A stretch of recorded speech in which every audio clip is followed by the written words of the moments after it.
Some of my favorite moments in Mario games are when people find outlandish glitches in them that really mess up the normal gameplay and create situations that you really should not be seeing. Now, if you've been following my channel, then you'll know I've been looking at a lot of these lately and have always wanted to look at a specific topic, which is today's video, being about trippy glitches in every single Super Mario Bros. Entry. These ones really change your perception of the Mushroom Kingdom, and sometimes create an almost psychedelic experience. Mostly being brand new ones that I haven't talked about on my channel before, but if there are a few that deserve to be mentioned, then I'll of course mention them. And oh yeah, before I get started, my name is Copycat, and if you haven't yet, then please subscribe to my channel, hitting that bell to stay notified when I upload new videos. The first game to come out in the mainline series is Super Mario Bros. In 1985, having two glitches I want to look at, beginning with the classic weird bullet bill of World 6-3. To get this to work, all you have to do is wait on this platform until a bullet bill comes by that's high enough to jump on, where you know you did it right if the bill for some reason gets stuck on a wire behind the screen, and you can now jump on it for a pretty long period of time. This only ends either once time runs out, or if the bill falls off the wire, where either way, it's an odd moment that is not expected. The other is a cool glitch that you can do with basically any vine and the game's scroll mechanic, where with the right setup, you can teleport across the screen to the other side. To do this, activate a vine, and then scroll so that it's just to the left off screen so that the sprite of the vine disappears. Then, all you have to do is jump towards it, and you know you did it right if you come out the other side of the screen, which is confusing. There are other glitches like this out there that I've talked about before which are equally as odd, so if you want to know about those ones, I'll leave links to those videos in the comments below. The second installment in the original NES series came out in Western markets in 1988, where one of my favorite trippy glitches from this title is the one that allows pretty much any item to be lodged in your character's head. Needing a bit of a setup to get this, so I'll explain how it works. To start, you need to find and hold a magic potion and take it to the blade of grass that contains the item that you want attached to you, throwing it down just there and then entering it. Once in the subspace, go back through the door again, and as soon as you come out the other side, mash the pickup button, where you obviously know you did it correctly if things are now inside of you. Being able to do this with a bunch of different things, which is just awesome. The final of the original three, Super Mario Bros. 3, came out for the NES in North America in 1990, having a couple of somersault glitches that are just strange sights to see. In the first, you have to be powered up with both the Super Leaf and Star, and enter a level where you can find a vine fairly early, most easily done in World 3-8. What you need to do is jump onto the vine so that Mario is somersaulting while on it, where when the star runs out, Mario should still be tumbling, which is super random, and something that definitely happened during people's playthroughs as it's pretty simple to pull off.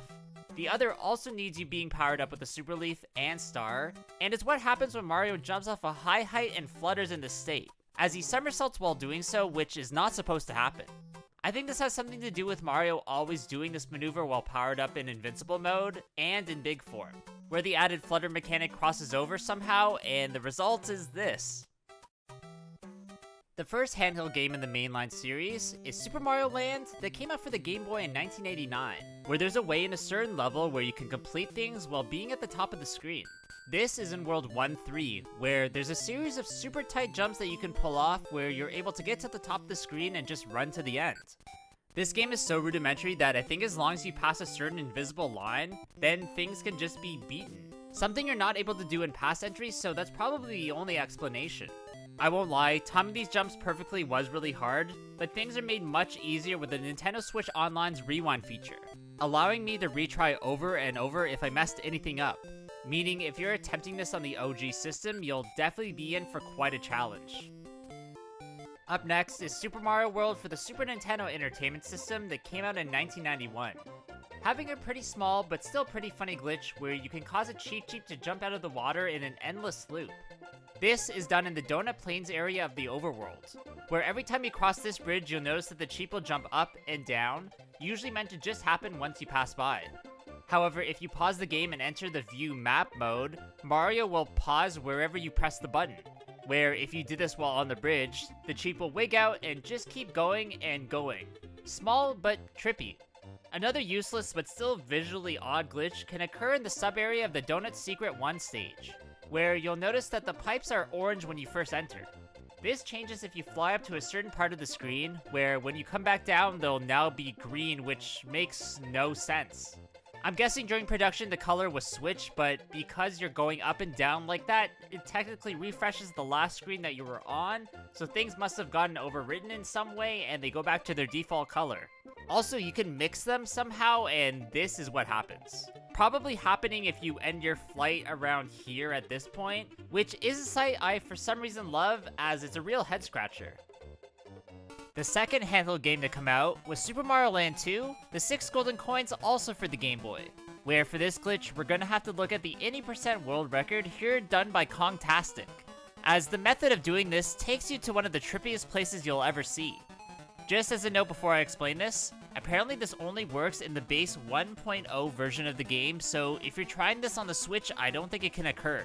I could be wrong, but in looking at the world record scores, none of them use that system, so I think I'm right. Anyways, to do this, enter the first stage of the macro zone and die by the rock that's thrown by the ant at the very same moment that you enter the pipe, where if you did it right, something odd happens to your game when you enter the next stage. If you want to get to the end title screen and complete the speedrun, you have to enter the first pumpkin zone stage, where when you do that you'll just instantly fall through the floor where you now can't get back up. However, down here, you'll find the insane glitch world, which is just a bunch of different sprites mashed together, which is actually the game's code. Something that, believe it or not, can be manipulated, which is equally insane. I don't think I'm smart enough or knowledgeable enough to explain where or what is exactly going on here, but you're supposed to touch certain ones which change the code in a way that makes the end more accessible. I don't really know how this works. Obviously, task runs can do this much more smoothly, but humans are not robot androids just yet, so it's impossible for us to complete this efficiently. Next is a sequel to Super Mario World, given the title of Yoshi's Island. Having a glitch I just discovered that I'm obsessed with, where you can wrong warp and cause some really wacky things to happen. This is done through the secret sub-area of World 4-7, the one where you can uncover bouncers to get to the top of the screen and enter this weird spot to find the sub-area. However, if you press Yoshi to the left wall, instead of staying dead center, you will for some reason get transported back to World 1-1, where you can bring certain foes with you and they'll get transformed in some very weird ways. Here, I brought the chicken and it changed into this weird cloud red blob thing, where things can be taken even further when you shoot one of these things at a message block. This then causes the background of the message block to appear all over the stage as you platform through it. Something that looks incredibly weird to the point where I couldn't stop playing around with it and got distracted many times.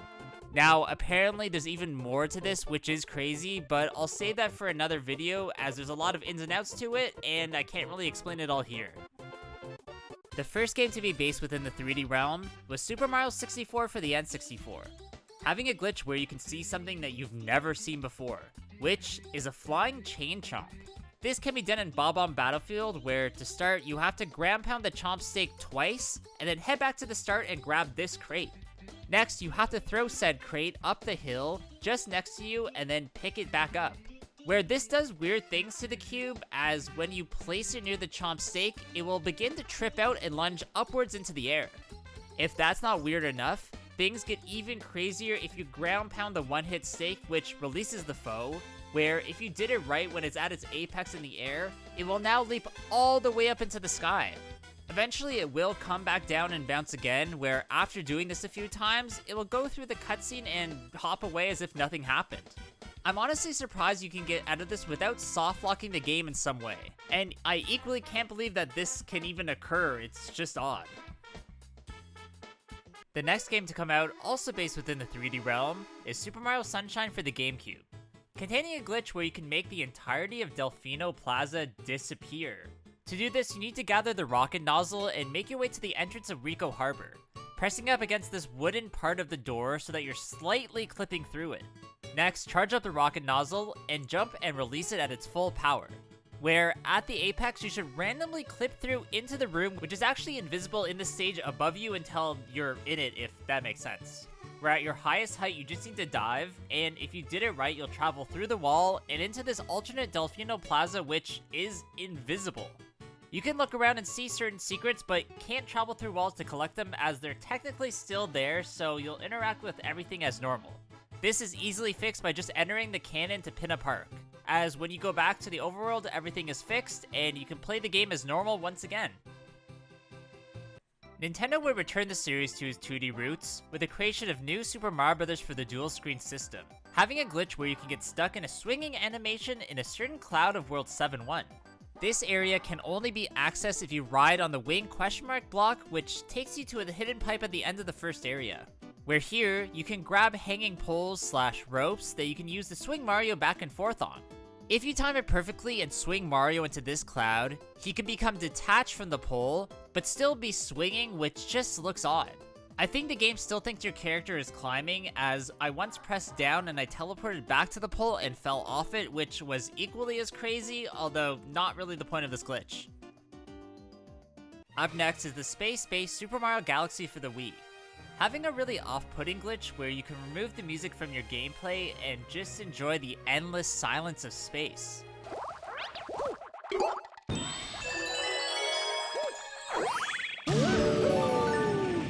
This can only be done in the King Caliente mission of the Good Egg Galaxy, needing to use the launch star and the pipe located below it to make this happen. All you have to do is press down to enter the pipe while at the same time shaking your controller, which overrides the pipe taking and launches you off into space. You'll notice now that there's no music at all, and all there are sound effects made by different things around you. Just listen.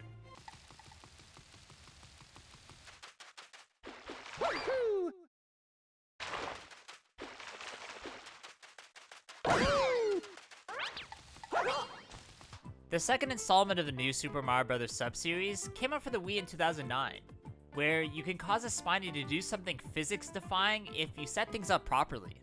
You'll need to gather an ice flower in World 6-2, then make it to this part of the level just after the checkpoint. Next, blast the Spiny with your ice flower to freeze it, and clear the blocks that it's climbing underneath away, where you know you did it right if it begins to walk in midair when it unfreezes, which is really weird.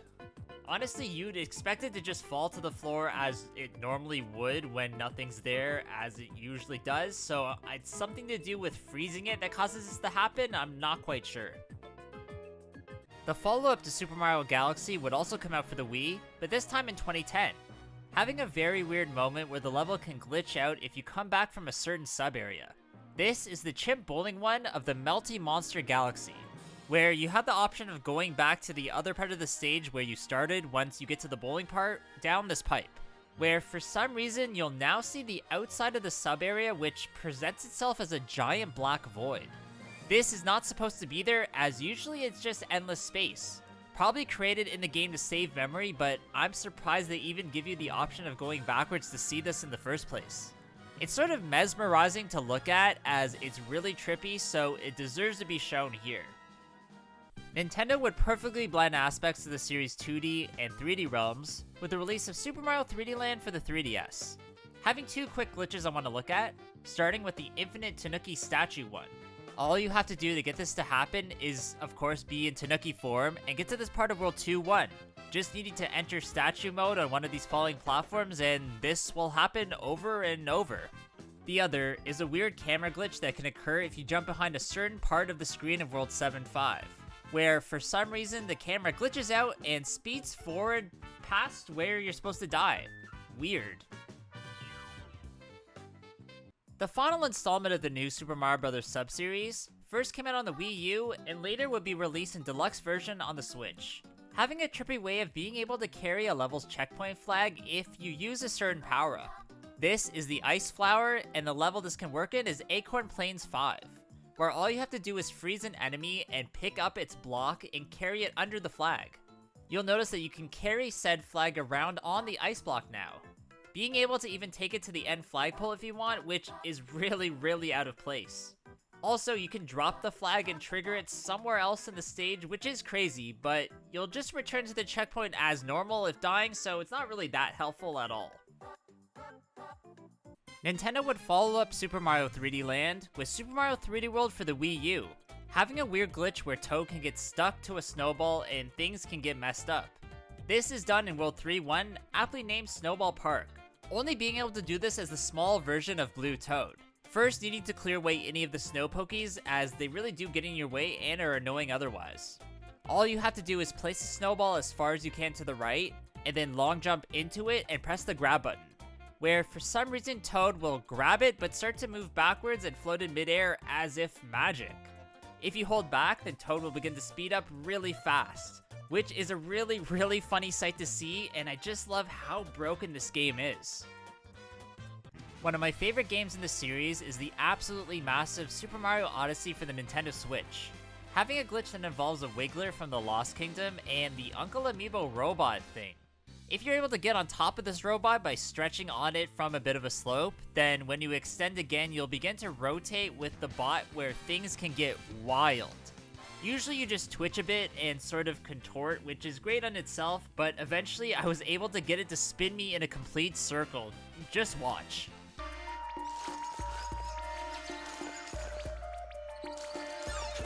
The final game we're going to look at in this video is Bowser's Fury. It came out alongside the re-release of Super Mario 3D World for the Nintendo Switch, where you can clip through a part of the Wasteland Gigabelt and come across a trippy black wall that can create some really psychedelic things to happen. To get this to even occur, you have to skillfully platform Plessy up these clear pipes by sliding on them, then bring this Dino Buddy to this footprint in the floor. Next, angle things so you're sorta clipping into the side of the right toe, and dive and unmount at the same time, where if you did it right, you'll get put inside the wasteland area where you can swim around and see things. When you come across this black wall, you'll see some really cool things if you move around while looking at it. So try this and mess around for yourself, as it's really worth seeing. Alright, that's gonna be it for today's video, guys. I really hope you did enjoy this one. If you did, please leave a like, comment below what you thought about it, and of course subscribe to my channel. Hope you guys all have a good day, and I'll see you all in the next one. Bye!